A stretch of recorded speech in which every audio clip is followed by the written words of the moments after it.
Hey there, it's Tom Ryan, founder and CEO of ICR. Before we get into the next episode, I wanted to ask that you subscribe to the show. It'll help us get even more unique and interesting guests on the podcast and in turn continue to educate management teams and the growing ecosystem that creates value for fast-growing private and public companies. And while you're at it, head over to Apple Podcasts and leave us a 5-star rating. Very much appreciated. The company's been around for 18 years, and we've raised over $500 million to get to this point.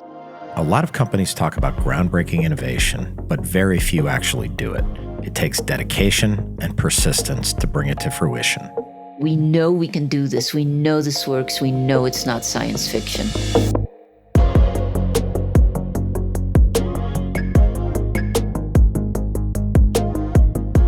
Being a public company can be hard. Small missteps can have outsized consequences. I'm Tom Ryan, founder and CEO of ICR, and over the last 20 years, we've helped thousands of companies understand and navigate the stock market and the media. We'll demystify these and other increasingly complex stakeholder groups so you can focus on what you do best, building your company, and unlocking your true potential.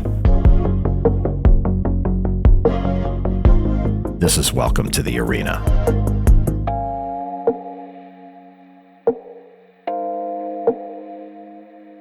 Innovation is about creation, but it's also about finding new spaces and places for those creations to be used. Today's guest has applied a centuries-old scientific process to solve a global industrial problem.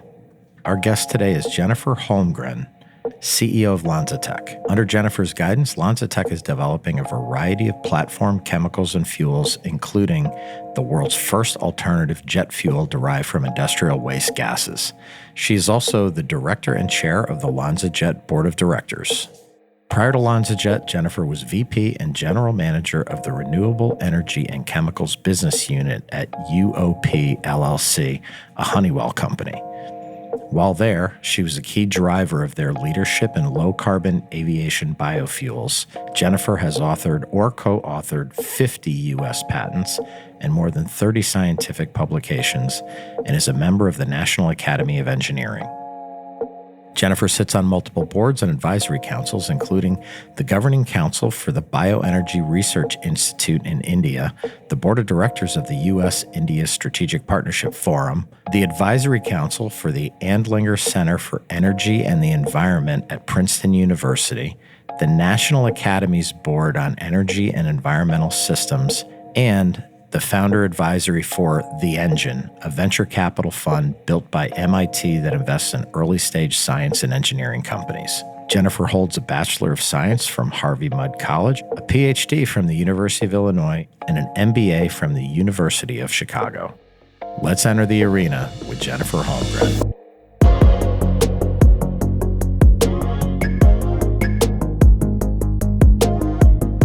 What we do is we convert any type of waste carbon, any type of pollution to products that we use every day.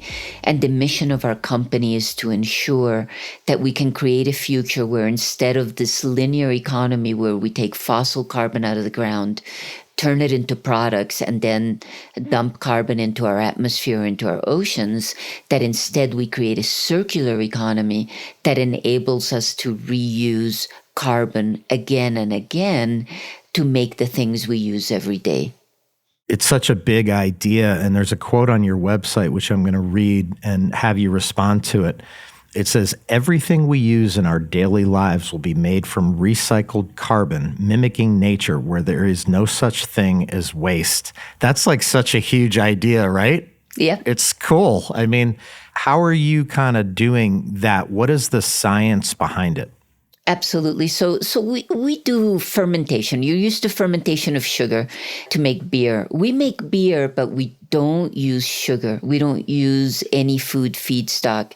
What we do instead is we use gases.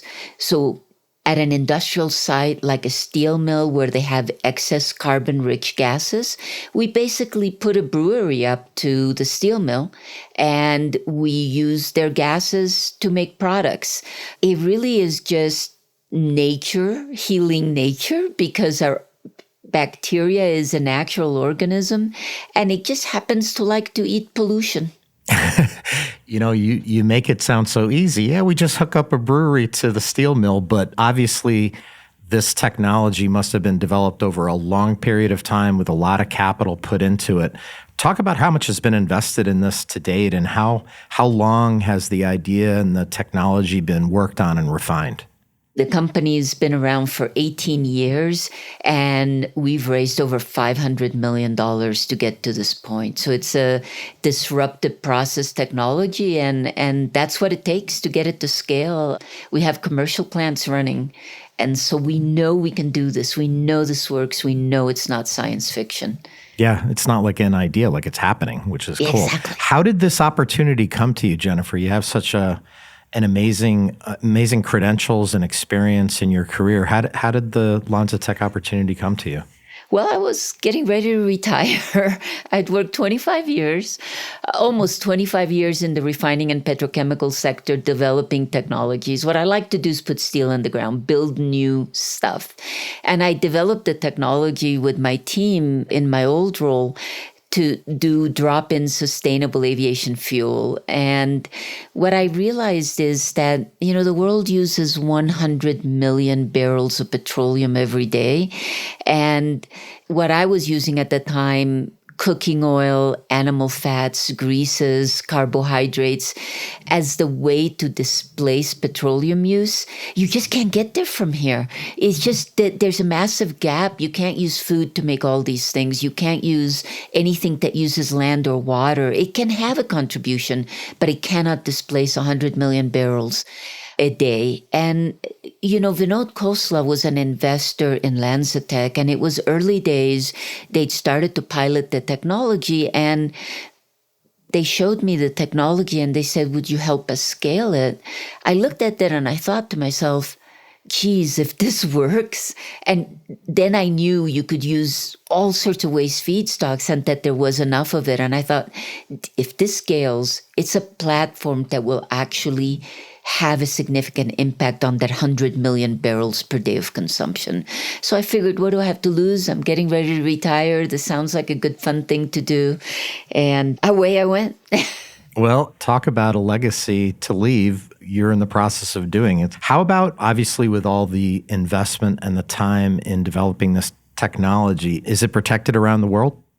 Absolutely. In fact, we just crossed our 2,000 patent mark. So we have 2,000 granted patents. The technology is so new and different that the patent office considers what we're doing very novel. And so we're able to patent really a lot of key areas around what we're doing.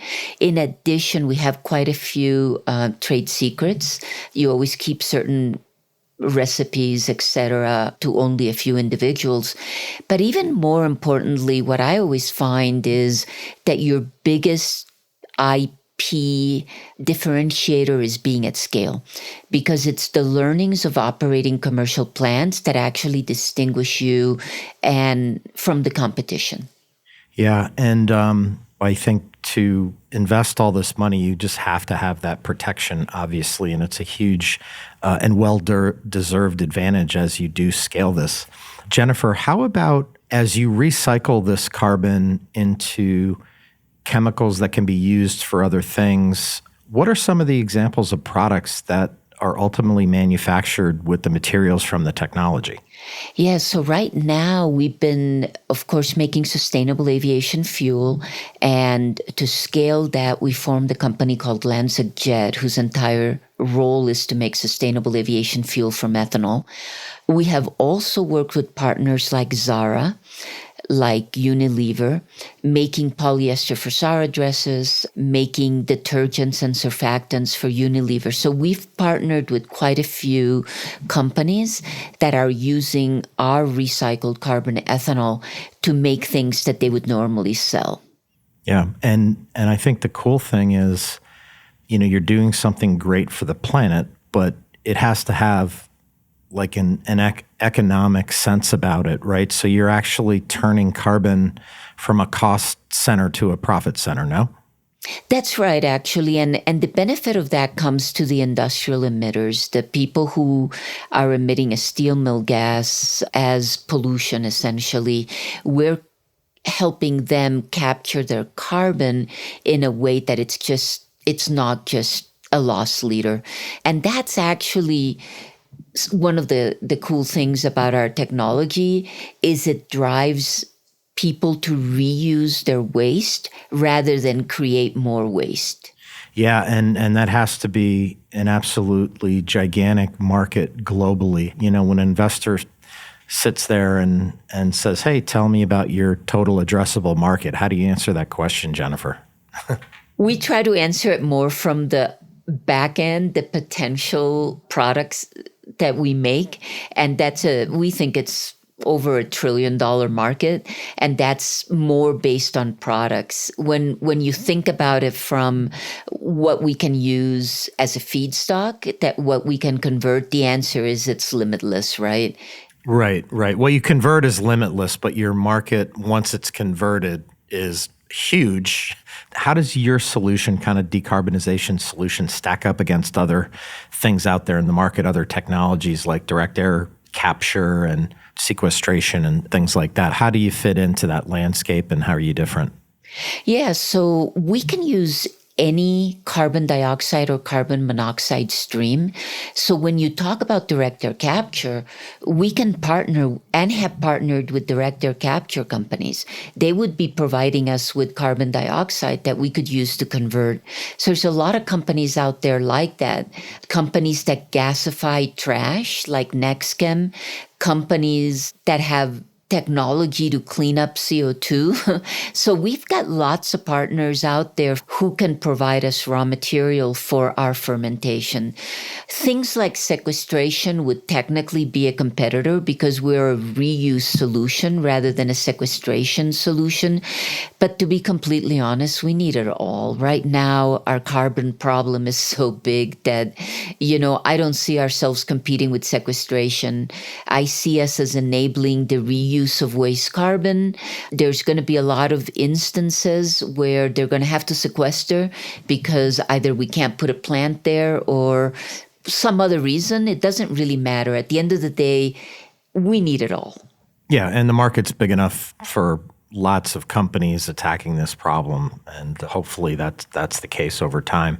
How about, who are your customers, Jennifer? Where is the technology being deployed today? I know you're in China. Is there kind of a rhyme and reason behind kind of who the clients are and where the technology is being deployed right now? Yeah, so our first target was steel mills and carbon monoxide from steel mills. And China at the time produced 50% of the world's steel. So we targeted China because, a small company, you go where there's density. And there was a lot of interest in decarbonization at that time. And so that's why our first plants were in China. We're now on our fourth commercially operating plant in China at steel and ferroalloy mills.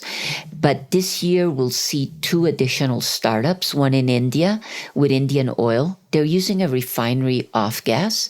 And then one in Ghent with ArcelorMittal, who's the largest steel company in the West. That one is in Ghent in Belgium. And that one will also start up later this year. We're starting to really see growth outside of China, which is important to us to show what's possible. Plus, it's important to show that technology is flexible and not just good for one jurisdiction. Yep. And then as it relates to the company, Jennifer, maybe talk about the different business segments within LanzaTech. I know there's biorefining, Carbon Smart. Take us through kind of what the company is, how it's organized. So what we do as a company is we license our technology. We want to put a plant everywhere where there is waste gas or waste available, right? And so there's no way we could put that on our balance sheet. And so we use a model where we license the technology. So what does that mean? That means we deliver one-time revenues around engineering packages and support for the startup. And then what we do is we have a running royalty. So for every ton of product our customer makes, we receive a benefit. We receive a royalty. So our core is to build as many plants as possible. But people need to know, as we were talking, this $1 trillion product market, people aren't going to build a plant unless there's a place to put the product, the ethanol, right? And so Carbon Smart is a business to get large players like Zara, like Adidas, like Unilever to say, I want this product. And that will enable more build out of the LanzaTech biorefinery. So really the Carbon Smart business, while it is a revenue stream and it's an important revenue stream for us, more than anything else, it's a way to pull through the build out of facilities that will eventually get us royalties. So those are the two biggest parts of our business.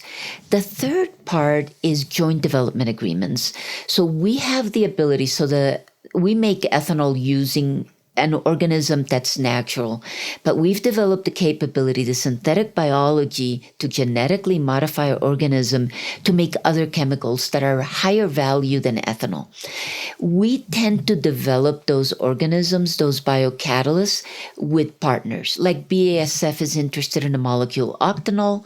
We will work with them in a joint development to make it. Sumitomo Rico is interested in isoprene as a path to make rubber, and we'll work with them to make it. So really, our focus is to use that to, again, drive more build out of facilities, because what we're doing is we're doing joint development project to make a new molecule that people are excited to produce from their waste resources.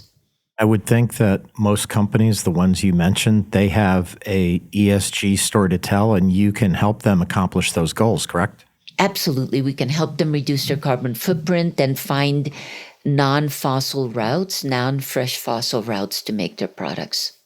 Yeah, and we didn't really come out and say it during the conversation, but really what was implied in that licensing model is when you first look at LanzaTech and you read about what you do, you would think, wow, this is a massive CapEx situation, but it's actually not for you. It's an asset-light business model, correct? That is correct. We use our capital to grow the business, to grow the technology, to be able to reach other customers.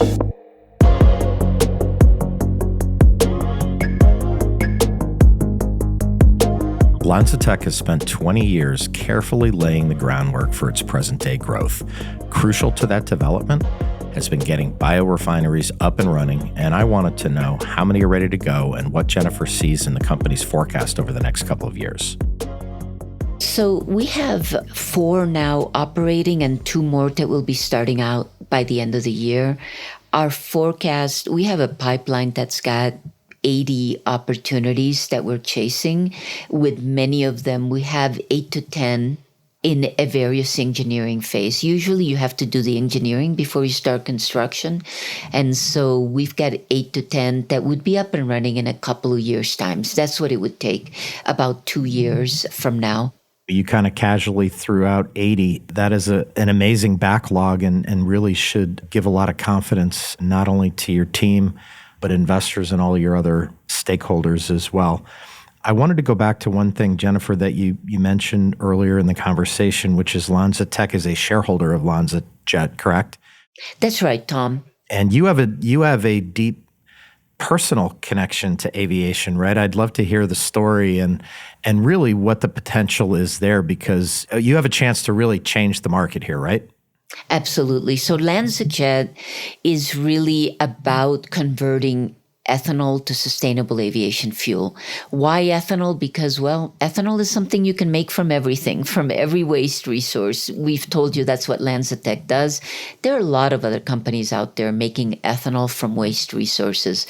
And that means that the opportunity is massive to feed a sustainable aviation fuel plant. So, and I think ethanol is also an interesting story because everybody has a different resource in their own country to make ethanol from. And so it's a nice local supply chain maker, shall we say.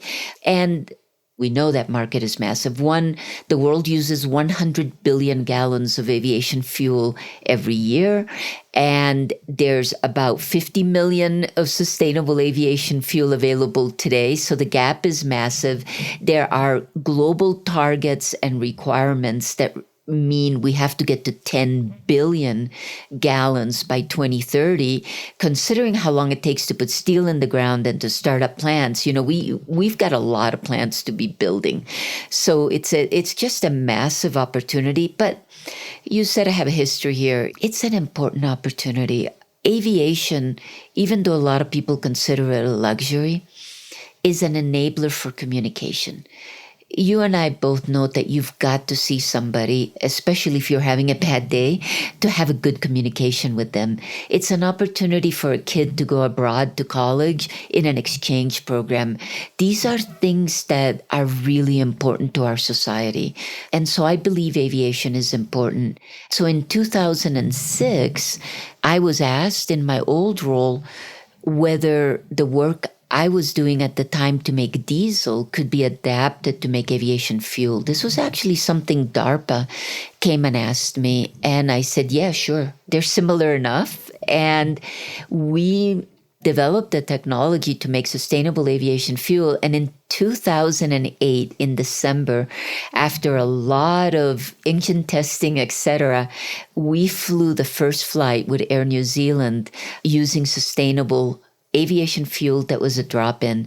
And what was really cool is by 2010, we did a flight with the U.S. Navy. It was a Green Hornet.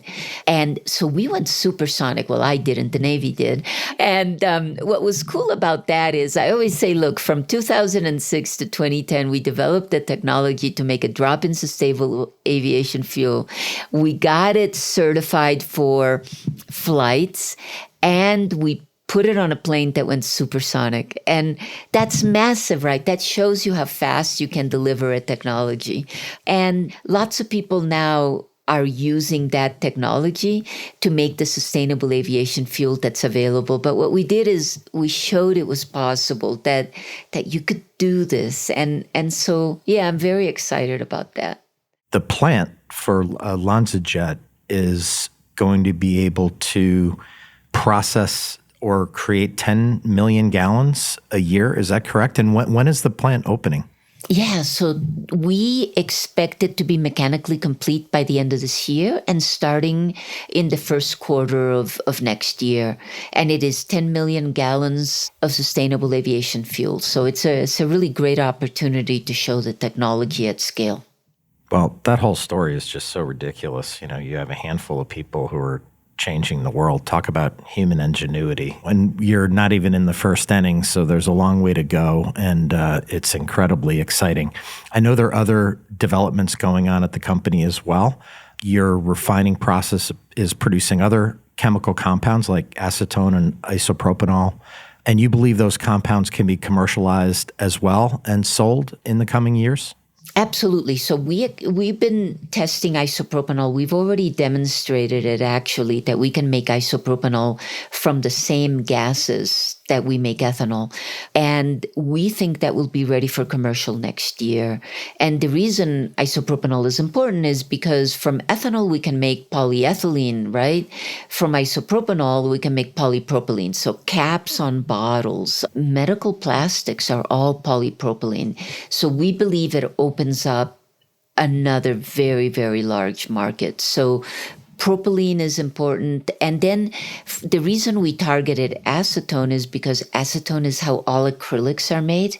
And so if you can imagine all the things in your life that are acrylic, that's another massive market. So both of these, we should be commercially ready next year. And I want to share a vision with you. This is a long answer, but this is what's really different about the way the world produces chemicals today and the way we'll be able to produce them in the future. When you look at today's chemical production, it's all in petrochemical complexes and it's all with catalysis, thermocatalysis, right? And the thing about that is if I wanted to make ethanol versus isopropanol, I'd have to build a completely new refinery asset, okay? With biology, you already have the asset. You've already built a plant that takes a gas or trash or something like that to ethanol. If you have a biological organism, a microbe that can make isopropanol, you just shut down your plant clean out the ethanol producing microbe, and put the isopropanol producing microbe. So you do not need to build another refining asset. So now when the price of isopropanol is high, you just make isopropanol. When the price of ethanol is high, you make ethanol. And so all of a sudden, we call it hardware software, like in computing, where you bought your computer, but you upgrade the software. So we build a commercial plant that makes ethanol. Let's slip the new microbe in that makes something else and make more money. That is just incredible and way above my pay grade, but I totally get it. The financial implications of that are obviously just drives the market for this and drives your ability to solve all these problems, which just, obviously before you came along just was not possible. And so it's pretty encouraging when you think about the next 10, 20, 30 years regarding all of this stuff. So you're a public company, you're doing amazing work, you have all the macro noise, inflation and unprecedented rate of interest rate hikes and war in Europe and all this stuff. Companies can get sideswiped by all that stuff, Jennifer. When you sit down with investors, what do you feel that they don't get as it relates to the value of the company? And, everyone has the right to look at a company on a 90-day interval, but this is not a linear thing necessarily, right? There's going to be choppiness and all of that.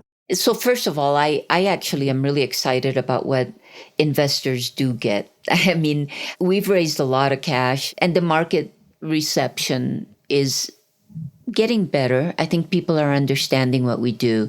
We are not a 90-day cycle company because we're building very large assets. I mean, these plants cost $100 to $150 million.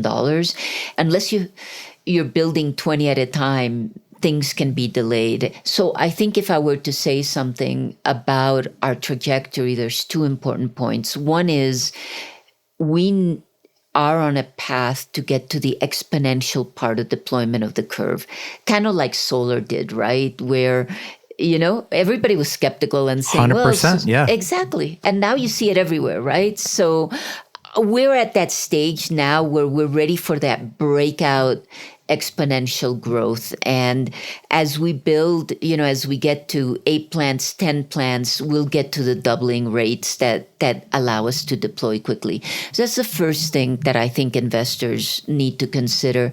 And then the second thing I'd like investors to consider is that we are at the beginning of creating a whole new industry, the ability to use gases and waste carbon to make products. We're only going to get better at what we do. Our yields are going to get better. Our economics are going to get better, right? Because you can always reduce your cost of the capital as you build more plants. So I think what people need to see is that while we're building now and it makes economic sense, 5 years from now, it's going to make a lot more sense. We're going to be that much better, which will allow us to deploy faster and faster. And it's the cycle feeds itself. The more you deploy, the cheaper it gets. That's what I'd like investors to really understand. And the only other thing is, like I said, it's this building of an industry. It's really hard. There's a lot of government legislation that's against you as you start out. Kind of like, remember, Tesla couldn't sell in New Jersey because they didn't have a dealership. The sort of all this stuff kind of gets in your way. You got to fight through it. You got to fight through it. And we're getting to the other side. We're getting to the other side. Yeah. And it's happening. It's not like an idea. It's happening. Where can our listeners kind of learn more about the company, and where can people find out more about the products? We tend to put on our website our products and our links to press releases of products that have been introduced. And then we try to give presentations as well externally. So we'll try to be sure to let people know where we're going to be next. Jennifer, thank you so much for being on the podcast. This is a protected technology. It's not like something that just happened yesterday. This is 20 years of development by some amazing people, a protected technology around the world with 2,000 patents, an absolutely large and significant market. That's an understatement. And it's happening. And so I think it's one of the most interesting companies I've ever learned about, and congratulations on everything. And we'd love to have you back on down the road to check your progress. I would love that. Thank you so much, Tom.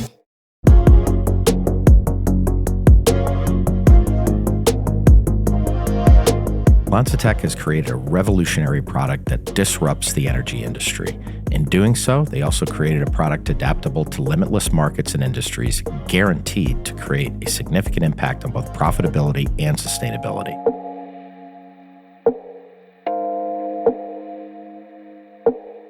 At Welcome to the Arena, we're working really hard to bring you exciting guests and great content.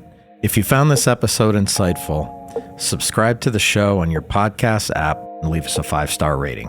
The more the show grows, the more interesting voices we can have on the podcast, and in turn, that should demystify a lot of the stakeholders around public companies and soon-to-be public companies. Thanks for listening.